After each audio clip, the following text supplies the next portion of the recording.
Before we get started, I just want to remind everyone that this information discussed today is not intended to be or construed as investment advice. Please consult a professional advisor before putting a loonie in any of these financial markets. The dirty secret is that no one's ever going to get paid back. People have the shortest memories when it comes to investment. We just got to get Keith into Bitcoin. Hey, there's a bubble.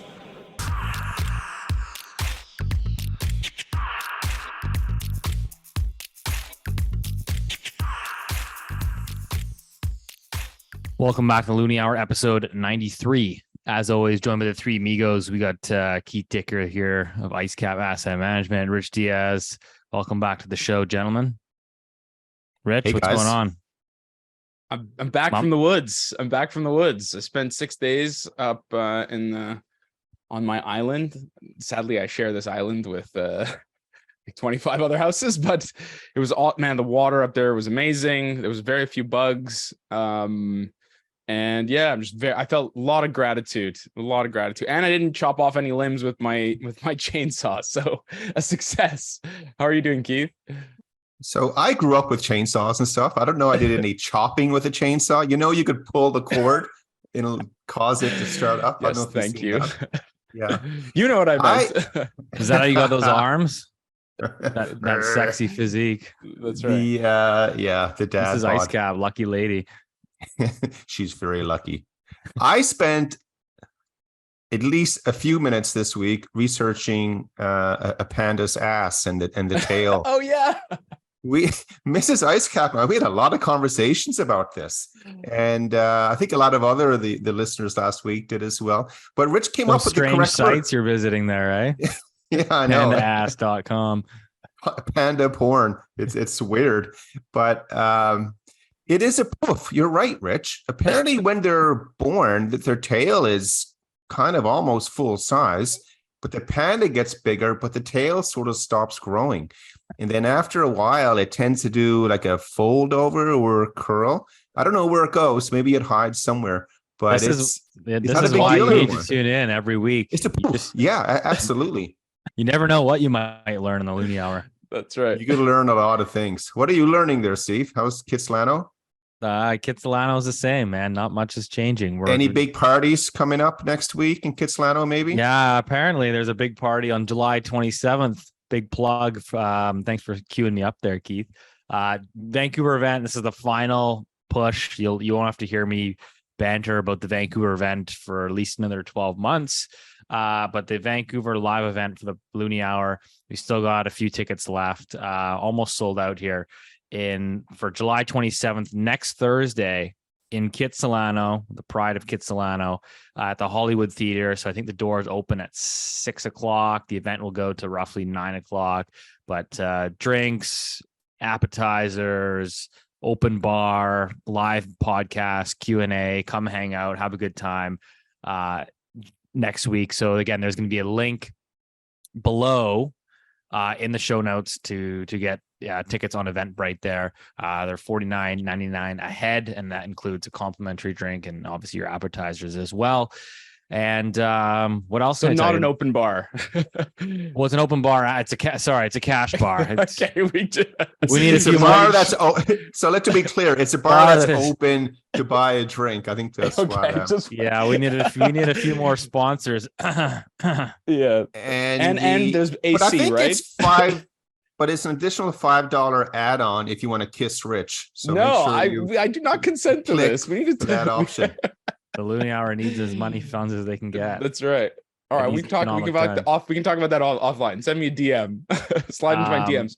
But also for those that are listening here, we do also have, we announced it last week, the Calgary event as well. So that's going to be like 2 days later on Saturday, July 29th. The boys are making a road trip out to God's country there in Calgary, Alberta.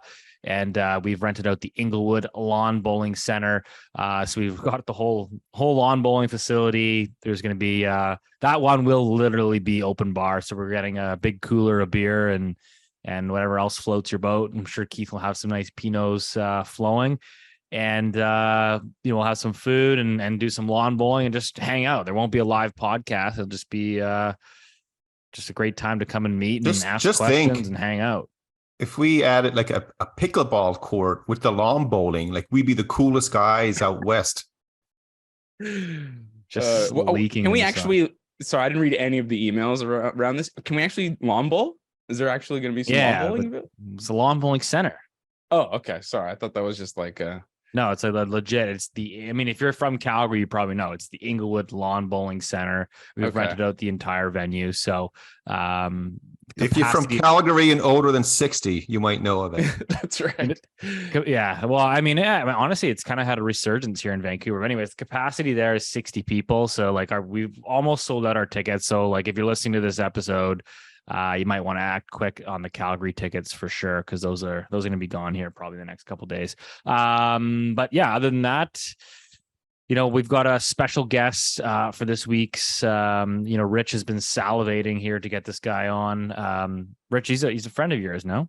He is a friend of mine. I met him. One of the only good things to come out of my time in Halifax was hanging out with Keith, meeting the people who made my website. Shout out to Brandon and Nick, and meeting Dave Rapson, who you will introduce shortly, who's just I don't want to usurp your little thing there, but anyway, yeah, he's great. He's a really, really smart and pragmatic individual, and I think we're lucky to have him on, to be honest. So yeah, can't wait to speak to him.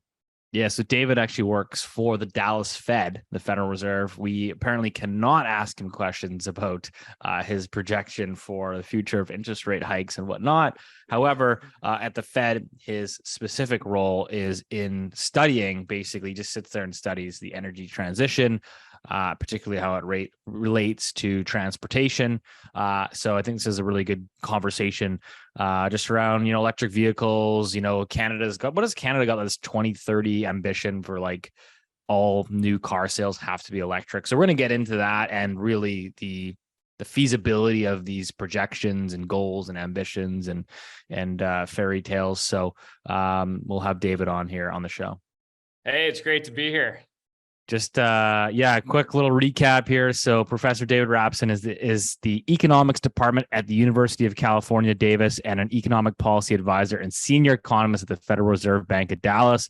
He's an expert on energy markets and climate policy with a recent focus on electric vehicles and transportation decarbonization.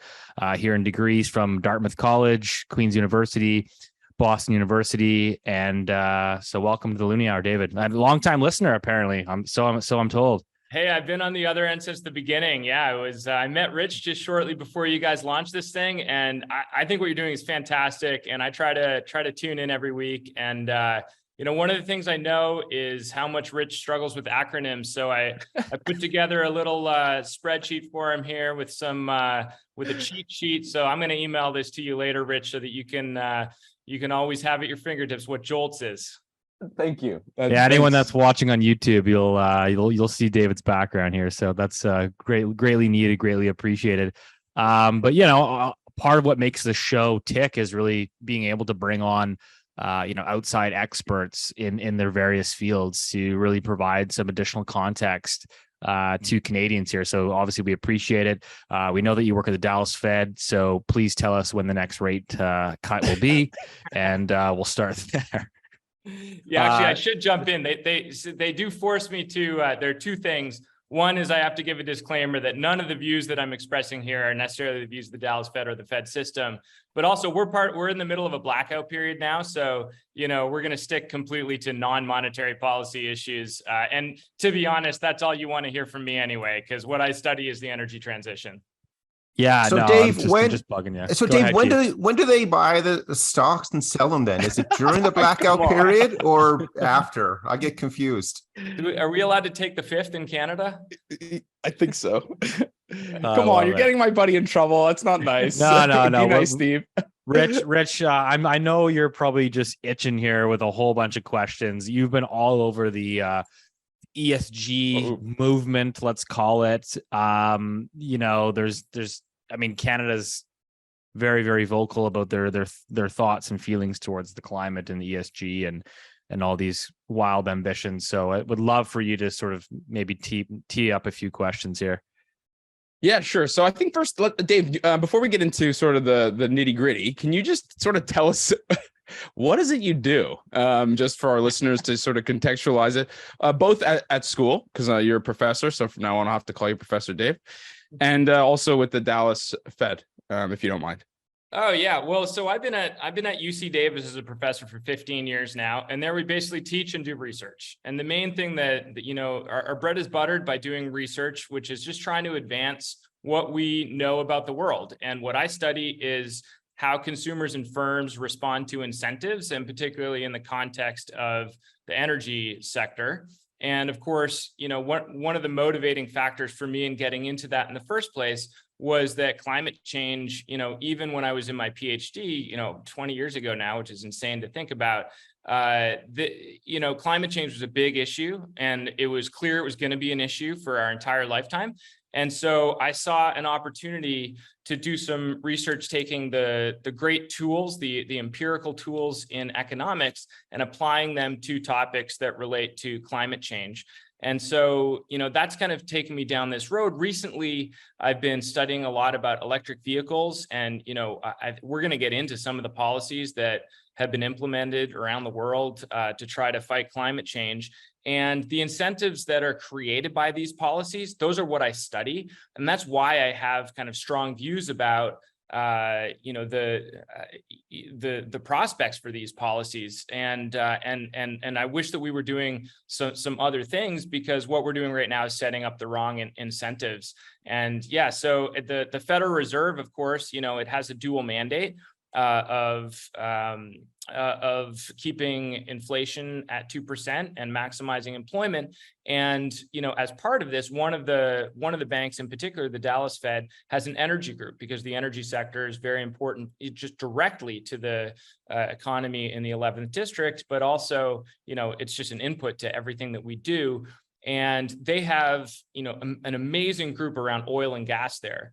But obviously, there's this aspiration to move towards other energy sources, and they brought me in to essentially lead that effort to think more about the integration of renewables and electrification, and how that's going to affect the economy. So that's basically the world that I'm kind of playing in. Sorry to interrupt the show. Just want to remind you guys, the Loonie Hour live event in Vancouver is taking place July 27th at the Hollywood Theatre in Kitsilano, Keith's favorite spot. Come hang out with us on July 27th for food, drinks, live podcast, Q&A, pictures, questions, all the good stuff. There is a Eventbrite link in the show notes below where you can get your hands on some tickets. Looking forward to seeing you all there, and we appreciate your support. Do you have a question, or can I go? No, Rich, fire away, buddy. I know you're just itching over there. Okay, cool. So, all right. So, like, a lot of the issues that I have are basically the fanciful ideas and targets that are set up for us. This is from a layman's perspective. I think a lot of the stuff is basically BS, to be impolite, but really I think it's really that it's misleading, because when you can't be honest about sort of the importance of oil and gas in our economy day to day, then I don't think you can have a real sort of viable path to that transition. So first of all, how would you define, as like an academic, define transitions? And then sort of, can you elaborate a little bit on how realistic those transitions are? And then maybe after we're done, we can talk more about specifics about electric vehicles and that kind of stuff, if that's okay. Yeah, and I'd also like to add, just like, to segue from that, is getting into some of the Canadian policies. Yeah, of course. And perhaps some of your feedback on that. So, yeah, so I think when people talk about the energy transition today, they're talking about decarbonization, and terms like net zero by 2050 are gonna pop up. And the centerpiece of this is the idea that we're going to get rid of all the fossil generation on the electric grid, and we're going to shift all of our energy uses to or most of our energy uses to what would then be green electricity. Of course, it's more complicated than that. There are other sectors that probably aren't going to be electrified, and there you've got other things like biofuels and hydrogen, and so it's not quite as simple. But I think when people talk about the energy transition, electrification is a centerpiece of that. And there is this narrative that we need to go net zero in order to keep temperatures below 1.5 degree increase by, in this century. And this is, I think maybe zooming out a little bit, because I don't want to fully, there are really good intentions behind these policies, and I think they're also a counterbalance to what has really been denialism from the right for a really long time. And I think there seemed to me to be a really big shift that happened, around 2015. Maybe it was around when Trump got into office. Certainly, the cap and trade bill failing in the US, in 2010 was a big deal for environmentalists. And they started essentially, doing a couple things. One is attacking the fossil fuel industry with much more directness and kind of vilifying them, turning them into kind of the face of the enemy of climate progress, which I think we should touch on that a little bit, because we all consume the product. We need the products that they're producing. So while there's some truth to them being like at the core of producing these emissions, we also need them to flourish as an economy. And that's, in Canada, that's particularly true, but just everywhere that's true. So, it's also particularly ironic. Sorry to interrupt you. It's also particularly ironic because I'm of the view that natural gas killed coal, and natural gas is one of the main reasons why the US has been able to cut their carbon emissions as much as they have over the last 20 years or so. I mean, am I off base on that? No, the best thing to ever happen to carbon emissions reductions in the US is natural gas. There's no question about that. Yeah, coal to gas switching was, produced enormous benefits. And by the way, that didn't happen because of any environmental advocacy. That happened because the economics behind natural gas were superior to the economics behind coal. Yeah. Okay. Can we talk about some of the underappreciated costs of full or even deep electrification? If that sounds like it's been well written, it's because I ripped it off your abstract. Right. Well, I mean, I guess so. I was trying to think about how to be concise, because I could go on, at length about all of these topics. But I think the first thing that we want to just hold as a guiding principle for everything, when we're talking about the energy transition, we need to acknowledge that the primary benefits from consuming energy are tremendous in our economy. So, right now, we're getting a lot of those benefits by burning fossil fuels. And fossil fuels are actually great in lots of ways. They're cheap, they're abundant, ubiquitous, transportable, energy dense, but they have this really thorny problem that they contribute to greenhouse gas emissions. But really what we should be thinking about in the energy transition is weighing the benefits of these energy sources against the pollution costs. And if all we're trying to do is get rid of these energy sources, then we really, I think, risk getting rid of eliminating all those benefits as well as eliminating the costs. And I think that would be, a big mistake. And so in the paper that you're talking about, we called this paper the electric ceiling.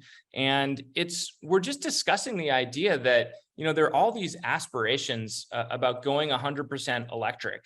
And we are concerned that, when you try to do 100% anything, at some point, the marginal costs of going further are going to increase at some, potentially dramatic rate.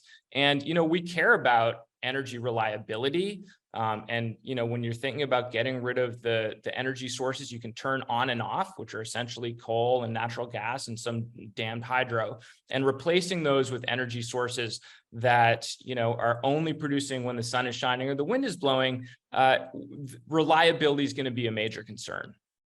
Can I ask another question? So we've been told that transition would be costless, painless. In fact, if we did this, then candy canes and lollipops would rain down from the sky and everybody would be a millionaire. And I mean, is that an effective strategy from a policy standpoint to basically lie about the pain? I mean, I'm using the word lie. You don't have to use that word, but you know what I mean? Like, it's just, I feel like there's been a real sort of misalignment of the costs that are going to effectively have to deal with. Yeah, I think that's right. I've been thinking about why that argument is so common out there. And there's this way that we measure the kind of average cost of each different electricity generation source, and it's called the levelized cost. And it is true that when you take that, and I'm not going to bore all your listeners with the details there, but when you take that narrow measure, which is kind of the average cost of producing a kilowatt hour over the life cycle of that technology, solar and wind perform very, very well by that measure. And I think that has caused advocates of, this big renewable transition to say, hey, it's cheaper. And in that measure, it is. But that measure ignores the fact that solar is only producing when the sun is shining.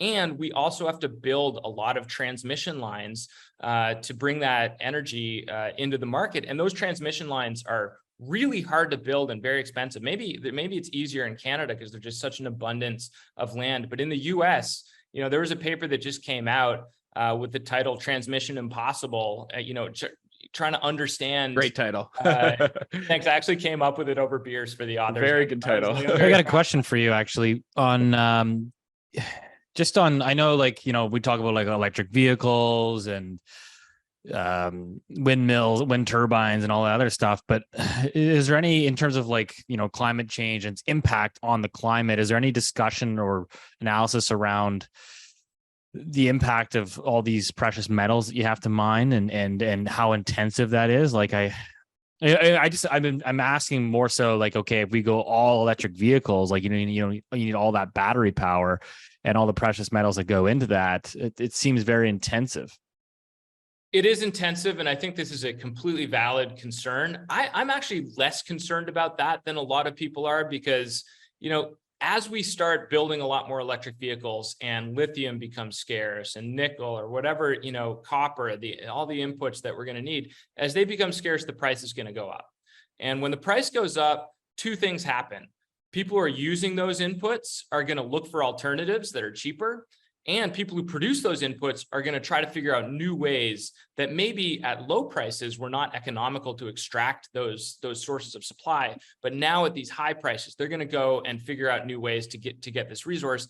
We've seen time and time again, oil is a great example of this. You guys might have, particularly Keith, you've been hearing about peak oil probably since you were, a toddler in elementary school. The idea that we were going to run out of oil has been around, forever. It's kind of this Malthusian view that, hey, we've only got a certain amount of oil, in the world. And at current supplies, if we continue on this consumption path, we're going to exhaust the entire supply in 30 years or whatever it is.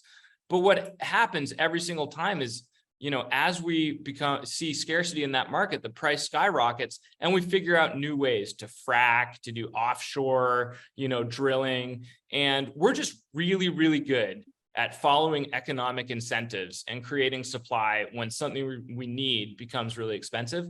I think that's going to happen for these minerals, but, a lot of this activity is concentrated in China too. There are geopolitical things. It's complicated, but I'm less pessimistic about that than some others.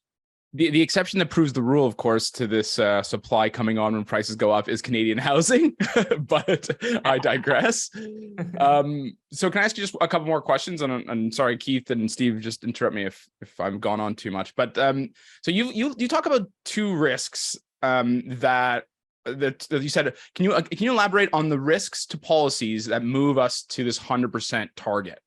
I think you identified two risks. I'm sure there are more, but do you just to be sort of just getting closer to more your sort of expertise? So, I think there are a few, so I'm not sure which two exactly. Oh, sorry. So the first is to drive up the electricity costs. The one is they drive up electricity costs, and then the second is they foreclose on opportunities to be more efficient. But I didn't really understand the first, and I think people will be interested in the second. Yeah. Okay. So I'm glad I asked you which two, because immediately other more than two. But so let's start with the high costs. One of the big things about electrification is, we're moving from a very efficient market to a heavily regulated market. Now, why is that? It's because in oil and gas, let's talk about gasoline, because really we're, in this paper, we're talking about electrification. You've got all these producers and distributors and sellers of gasoline and oil products, and they're competing with each other. And when things get scarce, the price is basically going to follow the scarcity in the market.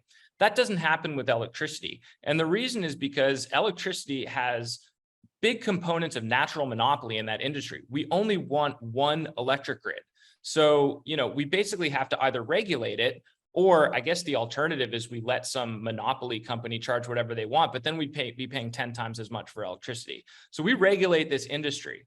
And one of the biggest challenges is recovering the enormous fixed costs of maintaining and building all the transmission lines and the distribution infrastructure that takes it to our home. So when you pay, I don't know what you're paying, Rich, for electricity, but let's say it's 15 cents a kilowatt hour. Probably Rich lives with his mom, so he doesn't pay anything for electricity. So, so probably like your mom is probably paying 4 cents a kilowatt hour for the energy and 11 cents to pay off all these fixed costs. And so when, and this gets back to the, the levelized cost thing I mentioned earlier, when what we're doing is bringing on a lot of low marginal cost production to the market, we still need to recover all the fixed costs. Like think about a big solar farm. Once you've built it, you're getting electricity for free on the margin, but you had to spend a lot to build that farm. You need to recover those costs. So that's what we're concerned about is, when we move to this, to this renewables, only grid, you're going to need to pay all the fixed costs. You're going to probably need a lot of expensive electricity storage, which, by the way, is a technology that we're not really good at. We don't have grid scale storage right now for electricity. And so, we're concerned about the cost going up and potentially dramatically. And by the way, in the places that have really taken, the renewables revolution seriously, here I'm thinking Germany, California, Hawaii, we've all got really, really high electricity prices. And blackouts and rolling blackouts in California, I've heard. Yeah. And, reliability is an issue as well. And, I'm not going to just blame renewables for that. I think that it's, there's a lot of other things. But the second cost, Rich, and sorry, I'm talking a lot here. So no, go for it. That's what you're here for. Your time will be up soon enough. But we're happy to have you. Thank you. So the second cost that you wanted me to talk about is this opportunity cost of foregone innovation. And I'm really concerned that people don't understand this, in particular, the people who are pushing these policies very strongly. And the idea is pretty simple. We currently don't have the technology that we need to decarbonize at low cost. Like we're going to face really stark trade-offs about cost and decarbonization. We already are, but it's only going to get even more stark. And if our policy today is, hey, let's electrify, let's take these technologies that exist today and go all in on those technologies, then that dramatically reduces the incentive for entrepreneurs and investors to go out and spend money on alternatives, which, if we were not indicating that everything's going to be electric in 20 years, maybe we'd have lots of more entrepreneurs thinking about hydrogen or, different, hyper fuel efficient cars. Yeah, whatever it is. And the point is we need more humility. Like the fact, we don't know what those technologies might be, but we are foreclosing investments in those. And I think that we're never going to know the size of those costs because we're never going to see, that alternate state of the world where we didn't indicate we're going to go all electric. But I'm really concerned about that. And by the way, like the Inflation Reduction Act in the US directed billions of dollars towards investments in all sorts of different technologies. That's not the same thing because, maybe they're not pulling the lever in the right amount. We need market forces to be helping us to direct capital in this transition. And if we don't do that, it's going to be really, really expensive. And probably we're not going to get as much carbon abatement as we want. David, you're the Prime Minister of Canada. You know what you know about, energy and the transition and whatnot. As Prime Minister of Canada, what would you do? You're running this country. What's your stance? What's your policy? Well, my bosses at the Fed would fire me if I answered that question directly. Well, then at least tell us if they're going to raise rates next month. But let me just talk in broad strokes because, Canada is electrification in Canada is going to be cheaper than elsewhere because there's just so much hydro. So, Canada has a huge advantage in terms of, decarbonizing the grid. There are challenges in places like where Keith is, where I'm from, in Halifax, where, there's just a lot of coal on the grid. They need to figure out how to get renewable electricity or non-coal electricity to Nova Scotia. But, it's small and it doesn't really matter all that much in the end. But so I think Canada really should be pressing that advantage. And the other advantage that Canada definitely needs to press is its fossil resources. I mean, these two things can coexist at the same time. Rich keeps posting this chart that says, we're basically selling, fossil fuels to fund everything else in the Canadian economy. And he's right about that. And, if there's, some fantasy world where Canada just stops producing oil, all of a sudden Canada becomes way less wealthy and the standard of living declines dramatically. And by the way, the opportunities to invest in and leverage the high human capital of the Canadian population to help find solutions to climate change degrades as well in that world. So, and this brings me maybe to the last big thing that I really want to leave all your listeners is what happens in Canada and even the US and Europe. It doesn't really matter in terms of decarbonization. It matters a bit, but what really matters is the developing world, which is much bigger and which is growing both in population and in economic growth. And they're going to be demanding energy services. And so, if we just fix using very expensive technologies, our carbon problem in the rich world, that's not going to solve climate change. We still have to fix it there. So I think, I'm pretty sure we're going to see a lot of consumption of oil and gas over the coming decades. And, the main problem is how we figure out how to decouple decarbonization and growth for these developing economies. Was it coal usage hit a record high last year? No, I think that might be true. Yeah, I mean, it certainly rebounded a lot because because it was cheaper than natural gas, and natural gas spiked. Keith, I think you wanted to jump in there. Yeah, I have a question, and it's sort of like a panda in the room kind of question, but it's not directly related to China. For us, I mean, we're money managers, and as the guys would tell you, I'm skeptical about a lot of things, and that's how you make money in markets. You could be a contrarian sometimes, but I'm just curious. So whenever I see there's so much, excuse the pun, but energy invested by governments and policymakers completely in one direction, which is this climate change theme they're going down. And it's my understanding there is not a lot of opportunity to have the opposite conversation. Say, hey, maybe this, because you mentioned before specifically, you said the opportunity cost with doing this, a lot of these policies are being pushed very aggressively. So, I mean, that tells me that, maybe it is not the optimal road that we're going down. Because as you know, in the US, just the private sector itself, helped to really, reduce pollution. That's what we're talking about here. And is the opportunity there at the Fed or in other levels of governments or any groups that you're speaking with, and especially in the Western world, to take the opposite view and said, you know what, we can't affect this 1.5 degree rise in temperature, whether it's starting at this point or that point. But it just seems to us as investment managers, it's gone straight down that road. You're not allowed to question it. Like Rich brings up the ESG stuff quite a bit as well. And right now, the markets are starting to understand and appreciate, that's not really quite working. So I think the risk that we do have is that entire theme towards, we can change the weather by doing this or that, or climate story. I'm not trying to, poke that much of a hole in it. Again, like it's the conversation to say, you know what, we made a bit of a mistake, because here in Canada, for Canadians, we have to take the climate change tax on our gasoline. LNG ports, forget it. They're not going online anytime soon. And as you know, all that would help reduce the consumption of coal in China and India, things like that. So, I mean, I think you understand my question. A lot of people listening to the podcast might be saying, hey, like, why isn't that other conversation allowed? And then the other big question for you is, and I think a lot of people, I know why you guys are doing this work, of course, to try to understand the impact on the economy, but is central bank policy really going to be tweaked because of what we're discovering with this trend?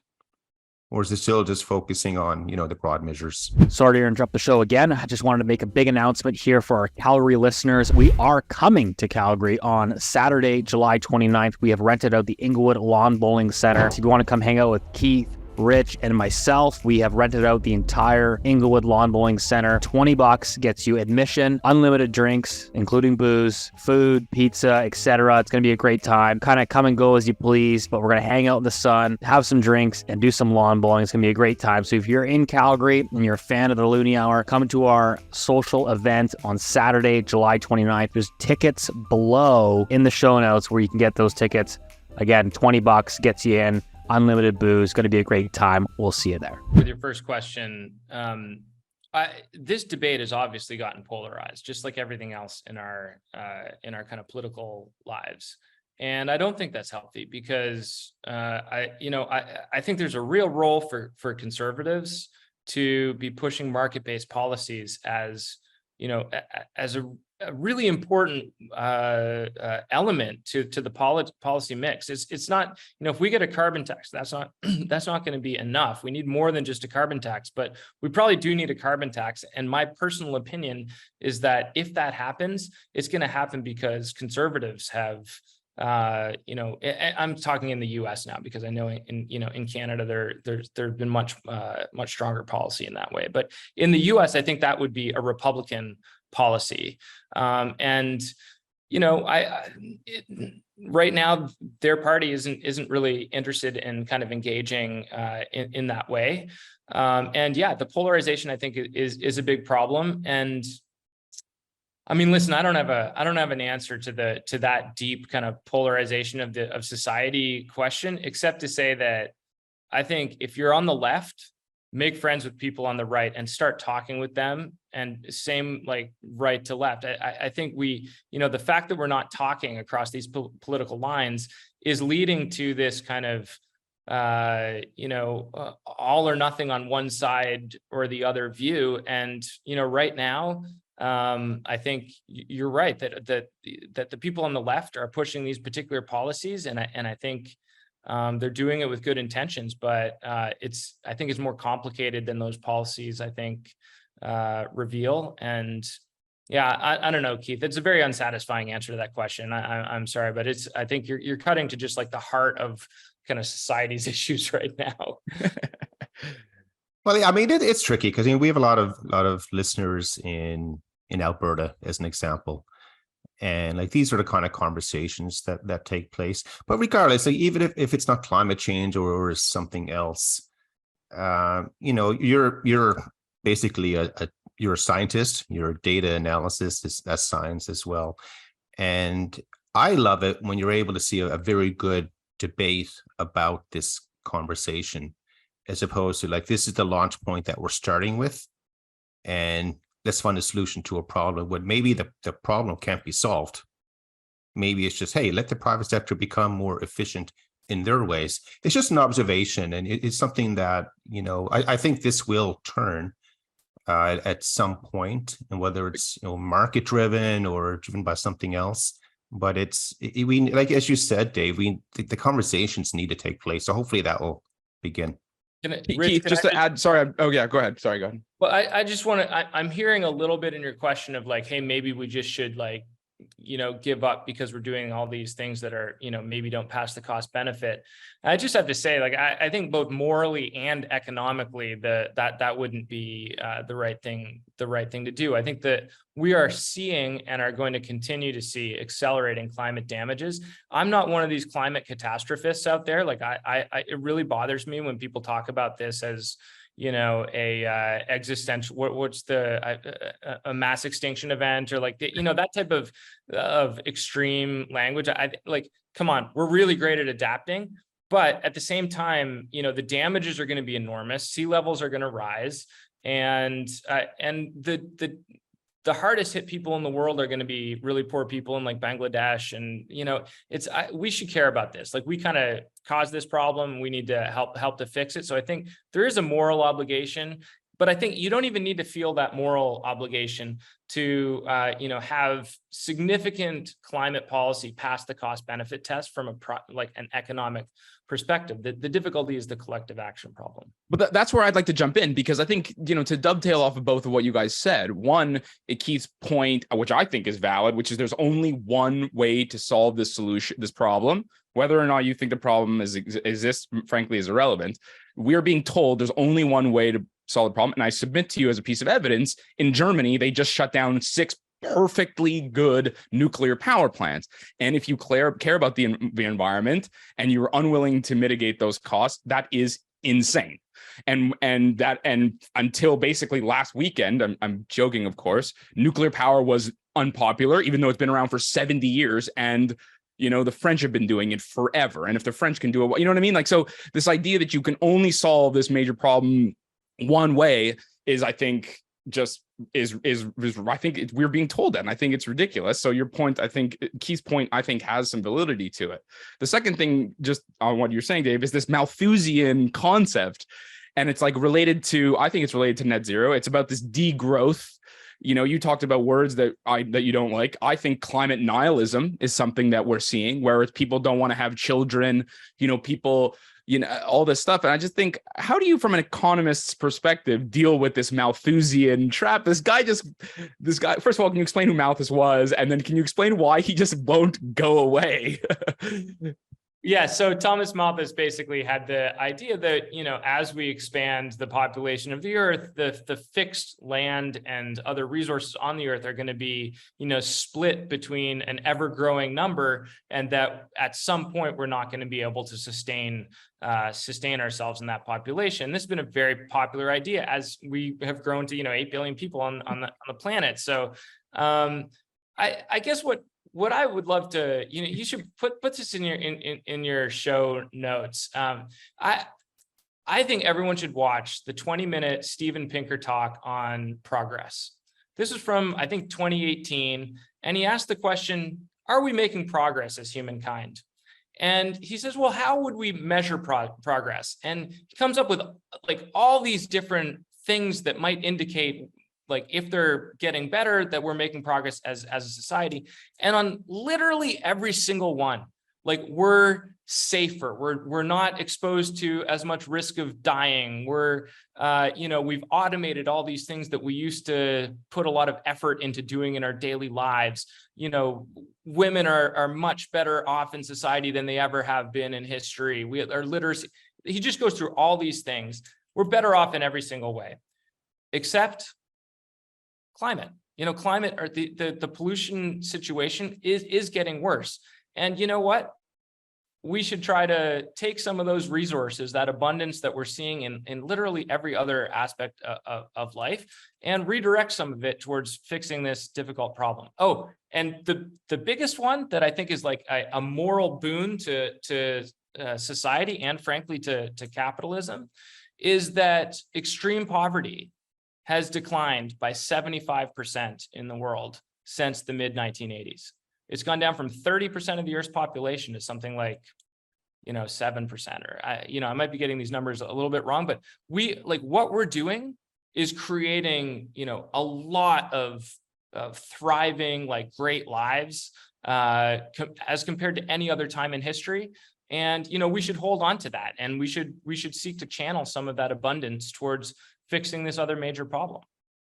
Yeah, I think this has been a really good, balanced conversation, balanced views, which I think is appreciated and much needed, because as we talked about in the show, is we tend to get this very politicized, polarizing views of right versus left, and really not a lot of balance in between the middle. So we do, certainly appreciate that. We've only got a few more minutes with you, so we kind of, if you guys have any final questions, let's jam them in. But I have one, which is, I think, getting back to Canadian policy, I think one of the policies, I believe, is they said, by 2030, we want all new vehicle sales in Canada to be electric. Now, I'm kind of curious, just obviously this is something that you study on a day-to-day basis. Is that realistic? Is that feasible? What's your take on that?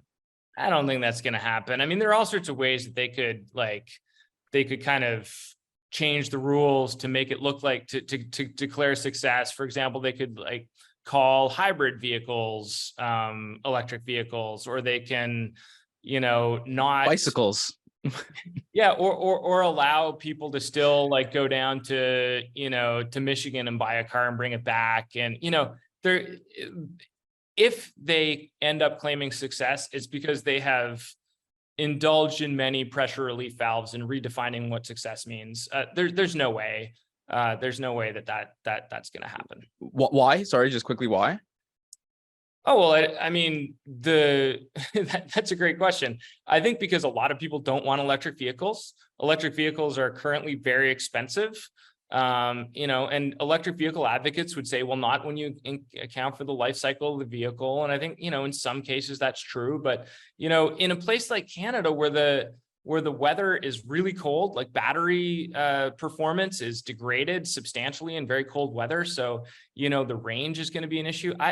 There are all sorts of things that all would have to, resolve favorably for electric vehicles for that to happen. And in that time frame, it's just like I would bet a lot of money against that happening.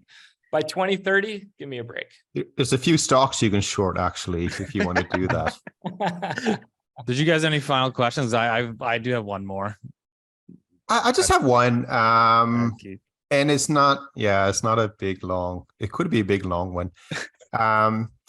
Like if with conversations and studies that you guys do, what about the impact of the US dollar? And it's different for Americans because the economic world simply revolves around the dollar anyway. Whereas, as you know, if you're outside of the US, then the FX side is quite important.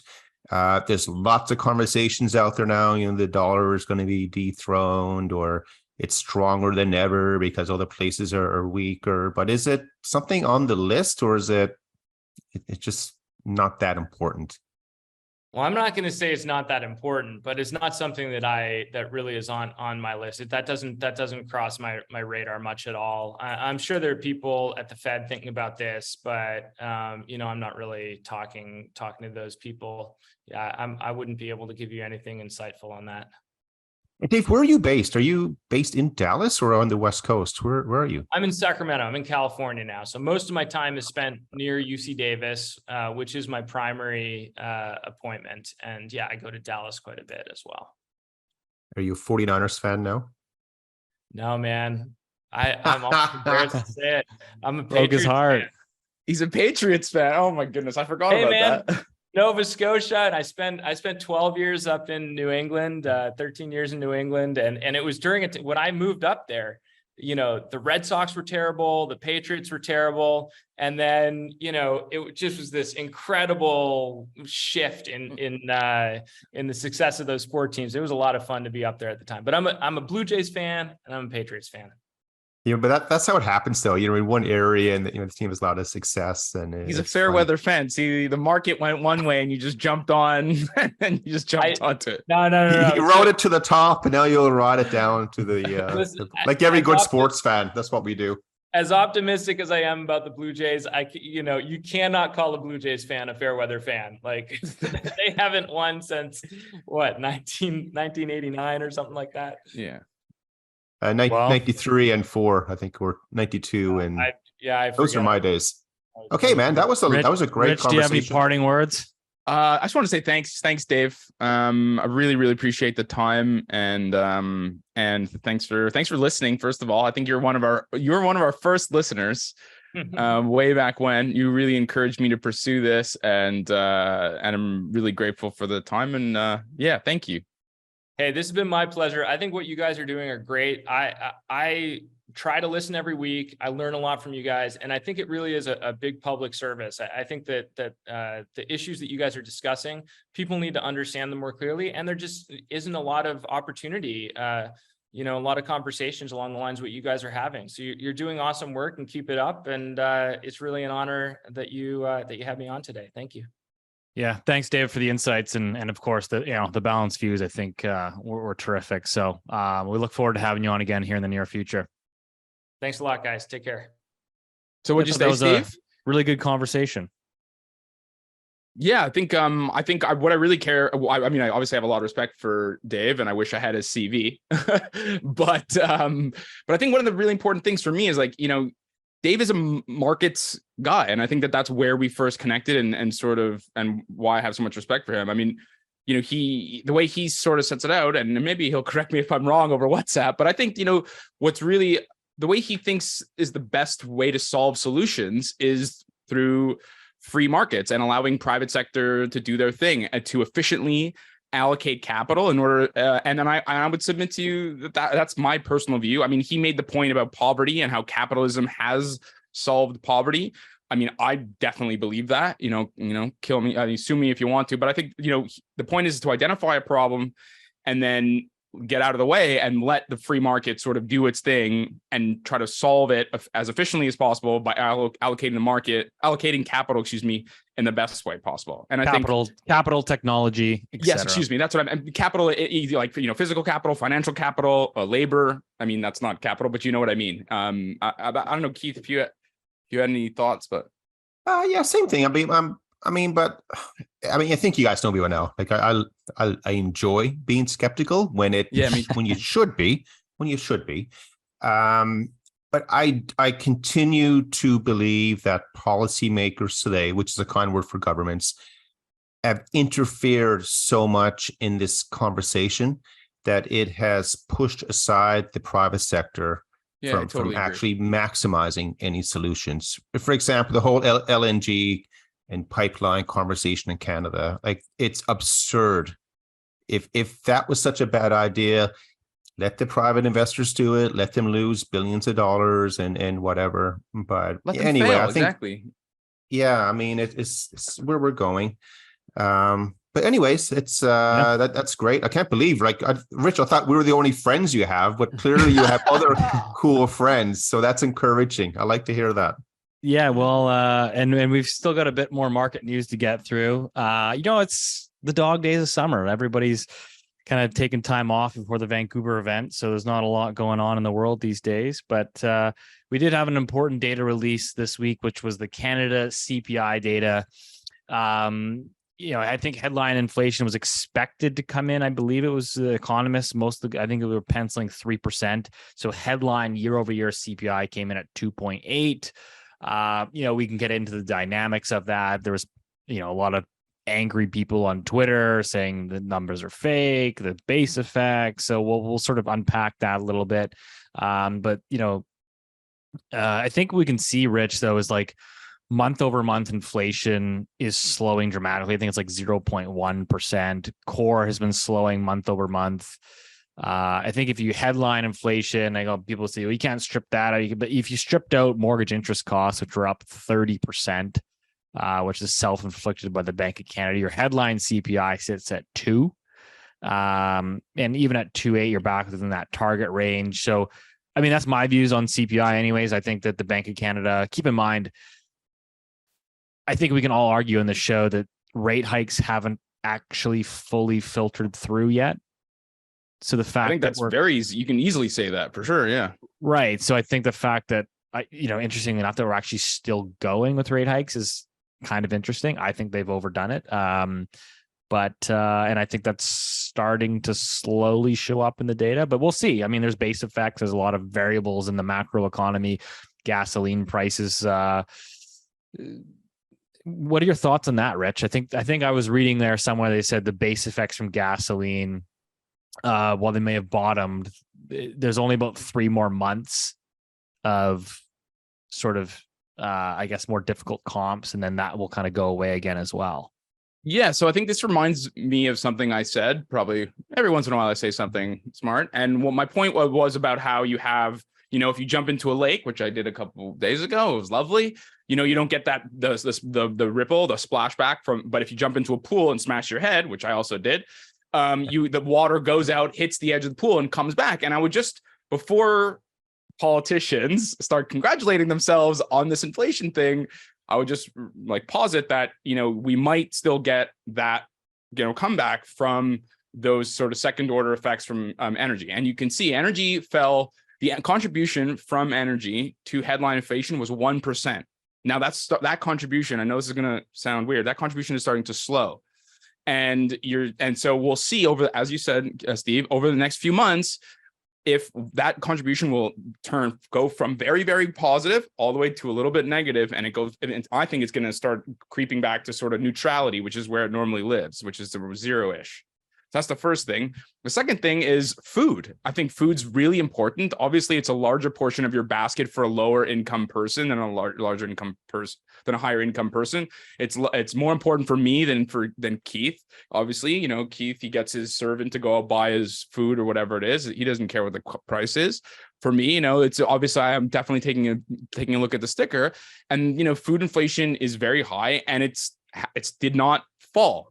So if you look at from stores, table, so yes, the year-on-year numbers have fallen off the peak, but they still remain very, very high. And again, those are the basket prices. The sticker shock, I think, is probably much higher. And the other thing, last thing, I'm interested in what Keith has to say from market's perspective, is shelter, your favorite, Steve. The contribution, which had fell 1, 2, 3, 4, 5, 6, maybe 8 or 9 months in a row, more or less, rose last month to 1.8. So I think that, and again, it's the largest chunk of it's 37% of the core CPI basket. And lo and behold, even though you had things like household operations and the energy, like the individual components and costs of running your house have fallen significantly, the rented accommodation, owner accommodation, shelter component, they actually rose month on month. And so let's keep an eye on the core inflation stuff, which is those 3 preferred measures of inflation with the BOC ignored, Steve, and let's hold our breath a little bit. Yeah, I'd agree. And I think 2 things to that. I think on the shelter side, rents are definitely accelerating higher right now. That's the truth. I forgot about that. I would say on the housing market, things have slowed dramatically. I think prices have topped out. I think we're actually, I would argue that if this pace sustains itself, you could start looking at price declines, several months out from now. So the shelter component, again, will be an interesting story. It's always hard to calculate when you're importing 1 million people a year into the country. I think the one thing I wanted to touch on, Rich, and this is not to denounce the pain that people have been feeling at the grocery stores. Clearly, there's been massive food inflation. I think we chatted about it on this show, 18 months ago, when food prices were like, whoa, those are going up a lot. And like StatsCan had food inflation like 2%, and grocery and restaurant dining was up 3% when everybody knew. Yeah, it peaked at 10. Yeah, exactly. And so when I say this, it's like it's still at 9, but let's also not forget how much food inflation lagged on the way up, that I think it's reasonable to say, and you can actually see it now in the data, that food inflation has peaked. Yeah, fair enough. That's fair. It is rolling over, but it's again, when people just look at the headline and say, well, food's still up 9%. But I think there's a massive lag in food inflation, because we saw it on the way up, and we literally did 5 podcasts ripping into Stats Canada about that. Keith, do you have any thoughts? I have a couple thoughts. Your Chiantis have gone up. You're not happy. Yeah, the Chianti. So just to come from a market perspective, and then we're related back to the economic data and the CPI. So we've been building positions in both nat gas and oil over the last 6 months, and same with agricultural commodities. So like corn, soy, wheat are the 3 main ones, with the anticipation that those prices will be bottoming. We thought Q2 would be the bottom, and we're here into Q3. And now it appears that those, maybe it's like, when you call the bottom in the housing market, see, we didn't feel quite right at the time, but you were 100% right when you did. For now, that could change. We'll see. For now, yeah. It seems like now that those markets have bottomed, and now they're starting to go higher again. So they based over a while, now they're starting to accelerate. So it's good for us to see, because that tells us, hey, the economy is going the way that we thought it would. And that, by the way, that implies that the recession is coming, because commodities will lead us into it. But from an inflation perspective, it's likely that, this could now start to ramp up again. I know the numbers may say, hey, not quite yet, or something like that, but maybe, $65, $70 oil, that was the bottom. And now we're going back up higher again. If you're following what happened over in Ukraine or Russia over the last few days, that was been the main trigger point for wheat prices around the world to start screaming higher. And then, that has a knock-on effect to the whole food chain, of course. So with food prices, maybe it's already bottomed, So my concern here is that, monetary policy, it can't dramatically affect food and energy prices sometimes because it's more affected by supply. And then the very item that it can affect, it's actually causing more harm, really, in the CPI number. Well, I don't know if I answered that correctly, but that's sort of what's catching our attention right now. It's the energy side and the food side. Yeah, can I expand on that quickly? Just because you mentioned the supply side, and central banks obviously think they can control the world, and interest rates are clearly a blunt tool. But I do believe they are doing damage on the supply side. So we've talked about housing. You look at the US, right? It's not just Canada. You look at the US, nobody's moving. Everyone's got 30-year fixed rates at 3.5%. They're not moving. So they've actually reduced housing activity to a standstill because people that are trying to buy, they can't buy because there's no inventory of housing available for sale. And we're seeing the exact same thing in Canada. I can give you numerous examples, but basically people that are in their homes today, a lot of them that want to move, they're stuck. Because in order for you, let's say, to upsize, you typically need a larger mortgage to upsize, which means you need to qualify for it. So not only you're borrowing at 6%, but you got to qualify at the stress test of 8%. And a lot of people don't qualify. In fact, I would argue a lot of people that are currently in their homes don't qualify for their current homes. At an 8% stress test, they do not qualify for their home. So they cannot move. And so there's very little inventory coming to the market. And so I actually think that by raising rates this aggressively, this quickly, it's actually had some adverse impacts on the housing market, which were, I would say at the time, unforeseeable. But that's what it's done. Well, I'd like to say tough Twinkies for the. Oh, sorry, you finished? Sorry. Well, no, and then I mean, you can look at. Obviously, we know what it's doing right now to new construction, right? Obviously, home builders have turned off the taps. I mean, the projects, a lot of them are no longer feasible. So, BMO had a report out today that residential construction investment was down 15%. Year over year, and it's running at its lowest levels since over the last decade. So the housing taps have been turned off as the federal government immigrates 1 million people into this country. Okay, well, there's two things there. One is the supply for housing, which we've talked about, and obviously that's a municipal issue, local level issue. That you can obviously say that the government can act as a lever. I cite New Zealand as an example. But then the other angle to that is that the Bank of Canada is raised too much. And I say tough Twinkies to that, because for the last 10 years, you've had real interest rates, which is the BOC main policy rate, below core inflation rate, and that you have it. So we have a negative in real interest rate, and as people have heard me say on this podcast, and as I've written in this Loonie Hour Substack, negative real interest rates are a terrible thing to have for an economy. In my personal view, they screw over poor people. It encourages misallocation of capital. It encourages businesses to take on too much debt. And I think finally what we're seeing is the realization from central bankers that you cannot live in a world of negative real interest rates for as long as we have. And I think that we need to come to terms with the fact that it has all kinds of horrible externalities, to use an economics term, which is all these negative adverse effects. And I think I would push back on that and say I think we should maintain interest rates in real terms above inflation and leave them there. And I think I'm not going to disagree with you that a decade of zero interest rate policy created a lot of housing issues, a lot of housing speculation. I don't disagree that there are people that need to get rinsed out, and the system needs to be cleansed.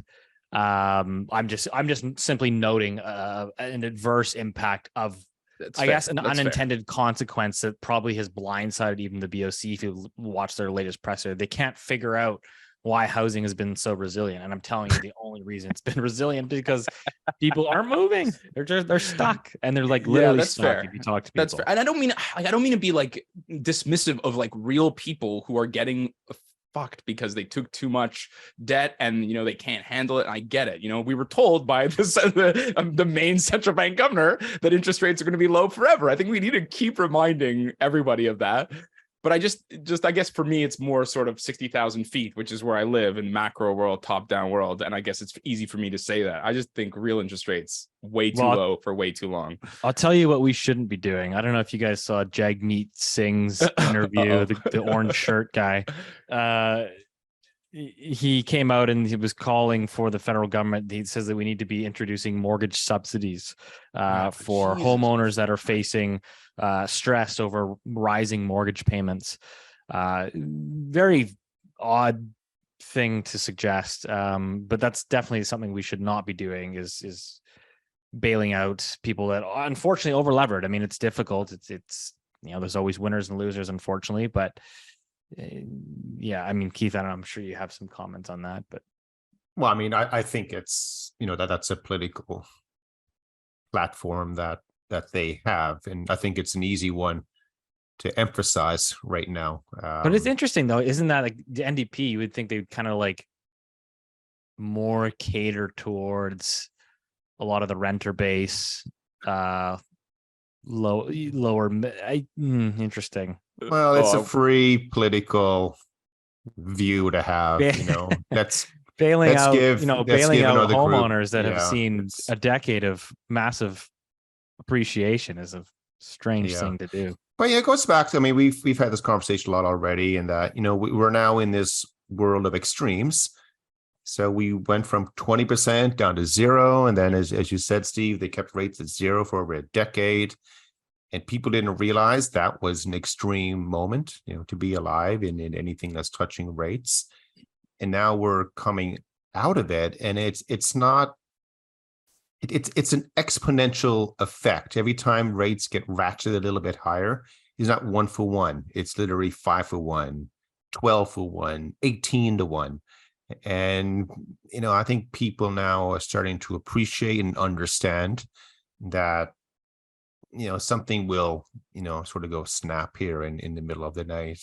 And I don't think it's any way to stop this. And that's where we're going. Man, we're still kind of waiting. Take advantage of it. There's ways to make money. Yeah. There's always ways. What's the next catalyst? Always me. I mean, the big thing right now, of course, like in my world, everyone's focused on, commercial real estate and all the debt attached to it. And there's a lot of pretty large funds out there. They're already accumulating their capital. They're just waiting for this to fall. And of course, if it does, then you get another knock-on effect from it, and then another one from that, and onward. So it doesn't mean it has to happen, but the most vulnerable part of markets right now, in our view, it doesn't mean we're going to be right, but it is credit markets, anything that's sort of high yielding in that space. Like a lot of corporate debt. Yeah, I mean, there's a ton of debt, but you get a knock-on effect. As soon as one part of the credit markets get hit, then it'll immediately get ripple through to the next layer, and then the next layer, and things are stretched pretty high here right now. Look, even equity markets. I mean, everyone knows that story this year. They're stretched pretty high. If anyone follows like the debunk indicators or models, they're at the count now where, hey, this is overbought. Sentiment is quite high. So, we could get a bit of a sell-off taking place here right now in risk off markets. Today is Thursday for everyone. So like the dollar is just ripping higher here now today. And, most equities are softish. But again, like we were in this extreme world, so everyone should get ready. For that's what I think. So just dovetailing on that, that's why I think what's so weird about what's been going on is that even though the markets, I mean, we bounced off that 3,600 level in 2022, which was the 200-week moving average. and we smashed right through 4,500 on the back of basically US tech. I'm talking about US markets right now, US tech and a bunch of other stuff that's done well. And yet spreads over AAA rated spreads. So this is investment grade spreads. So this is the way that you would think about credit risk and in some cases stress. They haven't come down at all. So even as the market's gone higher and higher, the ratings on these corporate bond spreads hasn't come down. So if you look at BBB, it's the same thing. They're basically as high as they were in mid 2022. You've high yield haven't come in at all really since again mid 2022. So it's interesting how you have that disconnect basically between equity and corporate credit, and those disconnects don't usually last forever. So it will be interesting over the next little while what happens. Well, I think that's a good place to wrap this week's show up. Looking forward to seeing everybody here in Vancouver, July 27th. And for all our Albertans, we'll see you in Calgary on July 29th. Keith, it's going to be a bender week, buddy. I know it's going to be fun, especially the Kiss Rich night. I can't wait for that event. No, oh man, the Chiantis. How much are we charging? I think whatever price it is, we need to increase it. I'm not that desperate. Yeah, I'm looking forward to the Vancouver night. It'll be fun, man. Loonie Hour ticket prices have actually been falling. Some call that outright deflation. Is that right? No, that's not right. All right. Well, we'll appreciate the support as always, and see you at the event.